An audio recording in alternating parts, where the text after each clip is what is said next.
Je m'appelle Pierre-Michel, dit Pierrot, ou le frère de la côte, nom de famille Girard. J'habite ici à Kerveton depuis 16 ans. J'ai acheté le chalet, que je connaissais déjà par l'intermédiaire d'un copain nommé Crevette. Ici, beaucoup de gens ont des surnoms. J'ai trouvé du travail dans la région, je me suis intéressé à cette maison, qui n'était pas en vente. J'ai fini par trouver les propriétaires, j'ai contacté par courrier, et au bout de 2 ou 3 ans, l'affaire s'est décantée. Il a fallu vider la maison, parce c'était une maison de vacances, donc elle a été achetée, et j'ai pu intégrer la maison 6 mois après. Non, ici, il y avait une cloison amovible, hein, il y avait 2 maisons, si vous voulez. Là, il y avait 2 petits coins cuisine, les toilettes au fond, du jardin, une petite belle cabane en bois. Et puis, qu'est-ce qu'il y avait de...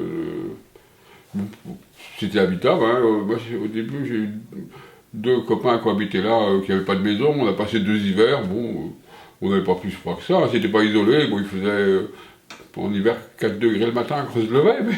Le terrain, je pense que c'était un terrain de famille. Et ils ont dû acheter ça dans les années 50, un truc comme ça. Ces maisons, on vit dehors, quoi.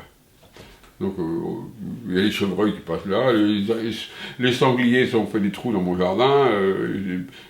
J'ai fait l'extérieur, le toit en premier, et puis petit à petit, il y a les huisseries, l'intérieur, réisolé, puis il y a encore les 2 pignons à la maison que je pourrais faire. Donc, moi, j'aime bien ce qui est précaire, déjà. J'aime ce qui est précaire, qui est pas... Et puis, j'accapare pas le site. J'accapare pas un site, il existait déjà, et puis, il n'y a pas de béton.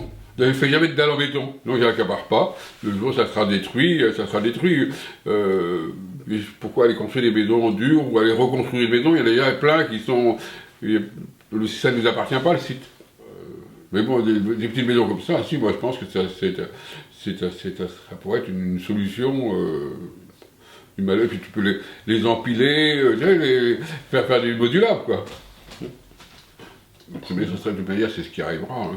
Les maisons qu'on voit ici, c'est toutes ces maisons néo-bretonnes, est-ce qu'elles seront là dans 100 ans ou dans 200 ans? Est-ce que ça ne sera pas rasé?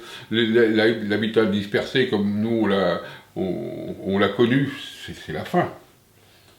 Mais vu le coût ça génère à la collectivité de raccorder une maison à toute seule, c'est de la gabegie, quoi.